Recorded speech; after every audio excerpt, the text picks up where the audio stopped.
اچھا، اب ملک احمد خان صاحب، آج آپ کے ساتھی ہیں جناب خواجہ سعد رفیق صاحب، انہوں نے کوئی ایسی بات کی ہے جو کہ پہلے مسلم لیگ نون کی طرف سے ہم نے نہیں سنی. اس سے پہلے یہ بات پی ٹی آئی کے ایک رہنما ہیں علی محمد خان صاحب، وہ بار بار کر رہے تھے. ذرا سن لیتے ہیں کہ یہ دونوں جو ہیں انہوں نے کیا بات کی ہے اور ان دونوں کی گفتگو جو ہے یا تجویز جو ہے اس میں کیا مماثلت ہے.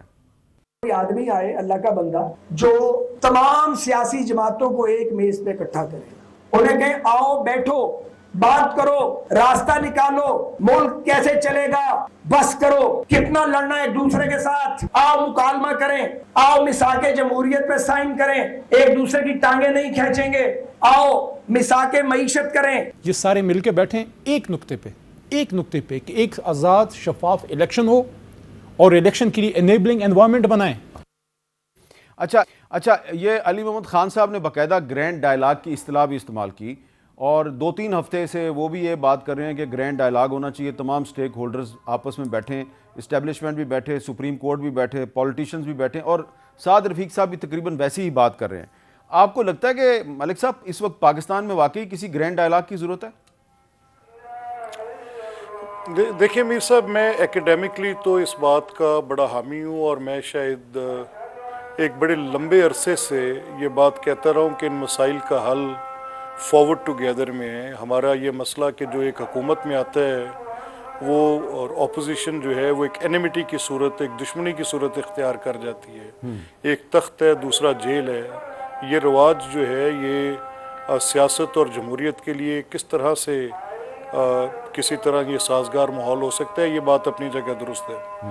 لیکن انتخابات کا جو کہہ رہے ہیں علی محمد خان اور ایک گرینڈ ڈائلاگ کی طرف اشارہ کر رہے ہیں، اور خواجہ سعد رفیق جو کہہ رہے ہیں کہ ان مسائل کا حل تلاش کریں، ان پہ کیا کلام ہو سکتا ہے؟ یہ بڑی مناسب باتیں ہیں. کسی بھی سیاسی کارکن کو یہی باتیں کرنی چاہیے اور عملی طور پر اس کے لیے صحیح بھی کرنی چاہیے. اب میں آپ سے یہ عرض کروں کہ یہ جو صورتحال اس وقت پیدا ہوئی ہے، اس میں میں نے دیکھا ہے کہ جو پولیٹیکل اختلافات تھے وہ کلیویج اتنی گہری ہو گئی ہے کہ مجھے مشکل لگتا ہے کہ آپ اپنے کسی سیاسی مخالف کے ساتھ بات بھی کر سکیں. وہ اتنی نفرت ہے، اتنی ہیٹ سپیچ ہے اس کے اندر کہ آپ ایک دوسرے کے ساتھ ڈائلاگ بھی نہیں کر سکتے. اور جس معاشرے میں مکالمہ ہی نہیں ہو سکتا وہ ترقی کیسے کرے گا؟ تو سیاست تو ایک طرف رکھ دیں، ہم تو ایک دوسرے کے ساتھ بات چیت کرنے سے بھی اس وقت بالکل ختم ہوئے ہیں. تو میں بالکل اپریشیٹ کرتا ہوں، یہ دونوں اچھے سیاسی کارکن ہیں. خواجہ سعد رفیق ان کی ایک بڑی لیگیسی ہے، تھرو آؤٹ وہ پولیٹیکل ورکر کے طور پہ رہے ہیں. علی محمد خان ایک بڑے سنجیدہ اور بڑے سلجھے ہوئے انسان ہیں، اور اگر یہ بات ایسی ہو رہی ہے تو بڑی اچھی بات ہے سر. اچھا ولید اقبال صاحب، یقیناً آپ بھی اس سے اختلاف تو نہیں کریں گے، لیکن اس وقت جو ماحول ہے جس کی طرف اشارہ کیا ہے ملک محمد احمد خان صاحب نے بھی، ماحول کچھ اس طرح کا ہے کہ آپ کی پارٹی کے کچھ رہنما، یعنی کہ آپ کے ساتھی، پہلے عثمان ڈار صاحب، اب صداقت عباسی صاحب، اس سے پہلے بھی بہت سے لوگ وہ سیاست چھوڑنے کا اعلان کر رہے ہیں، اور وہ چیئرمین تحریک انصاف پہ الزام لگا رہے ہیں جی کہ 9 مئی کو جو کچھ بھی ہوا اس کے ماسٹر مائنڈ وہ تھے. تو ایسا لگ رہا ہے کہ اس قسم کے بیانات سے چیئرمین تحریک انصاف جو ہیں ان کا الیکشن میں حصہ لینا مشکل ہو جائے گا. تو ایسے ماحول میں کوئی گرینڈ ڈائلاگ جو ہے اس کے لیے کوئی فضا سازگار بن سکتی ہے؟ جی، میں ایک تو علی محمد خان صاحب نے جس طرح سے بات پریزنٹ کی میں اس کی تائید کرتا ہوں. میں اس پر تھوڑی سی تفصیل بعد میں آؤں گا.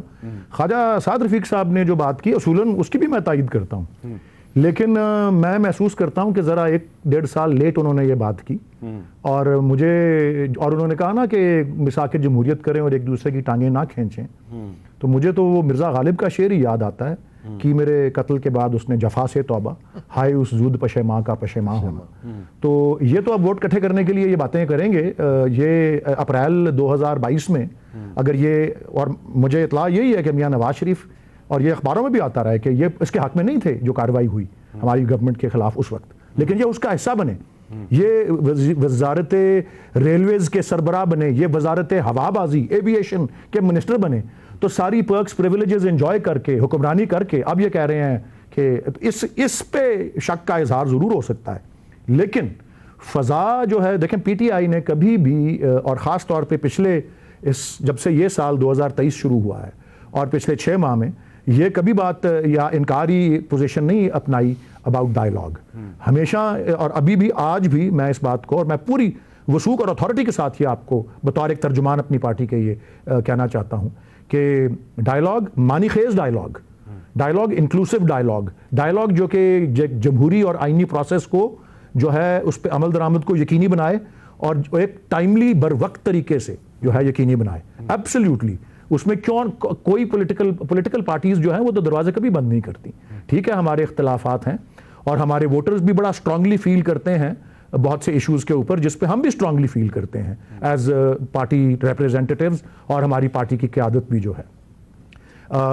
ہمارے آئین کا تقاضا ہے آرٹیکل 10A میں بھی، آرٹیکل 4 میں بھی، کہ ہر ایک کو فیئر ٹرائل اور ڈیو پروسیس ملنا چاہیے. اگر کوئی ہمارے کالیگز ہیں جو اب سابقہ کالیگز ہیں، انہوں نے کوئی بیانات دیے ہیں یا کسی پہ انگلی جو ہے پوائنٹ کی ہے، تو وہ ایک فیئر ٹرائل اور ڈیو پروسیس کا حصہ نہیں ہے. وہ تو ایک ٹیلی ویژن کے اوپر کسی ٹاک شو میں کوئی بیان ہے یا کوئی پریس کانفرنس ہے، اس کی قانونی حیثیت تو عدالت میں ہی پتہ لگتی ہے. لیکن میں، کیونکہ یہ بات بہت سے اور دوست کر رہے ہیں، میں آپ کو یہ عرض کر دیتا ہوں کہ میں مکمل طور پر لا علم ہوں. ایک تو میں 9 مئی کے کسی مظاہرے میں شریک ہی نہیں تھا، لیکن میں بالکل لا علم ہوں کہ کبھی کوئی ہماری پارٹی کی قیادت کی طرف سے، میرے کالیگز، میرے ساتھی وہ تھے اس طرح مظاہروں میں یا ادروائز نالج رکھتے تھے. تو مجھے کبھی اس بات کا جو ہے نہ براہ راست کبھی ایسی بات میں نے سنی. مجھے اب 12واں سال ہونے والا ہے پالیٹکس میں اس پارٹی کے ساتھ. نہ میں نے اپنے کسی کالیگ سے بالواسطہ یہ بات سنی کہ ہمارے چیئرمین نے کسی کو یہ تاکید کی ہو. اور مجھے ضرورت نہیں ہے کوئی قرآن مجید کو اپنے ہاتھ میں پکڑ کے آپ کی اسکرین کے لیے میں ساتھ لے آتا. میں یہ سمجھتا ہوں کہ آپ کے ناظرین بھی میرے پہ اتنا اعتبار کریں گے. میں نے کبھی ایسی بات نہیں سنی اپنی چیئرمین کی طرف سے ان 12 سالوں میں کہ کسی بھی تشدد کی ایکٹیویٹی میں، کسی توڑ پھوڑ میں، کسی جلاؤ گھیراؤ میں، کسی لوٹ مار میں ہمارے کارکن جو ہیں وہ شریک ہوں. پرامن اور غیر مسلح احتجاج ہمارے آئین کا تقاضا ہے. تو آپ دراصل عثمان ڈار اور صداقت عباسی صاحب نے جو بھی الزامات لگائے ہیں چیئرمین تحریک انصاف پہ، آپ ان کی تردید کر رہے ہیں؟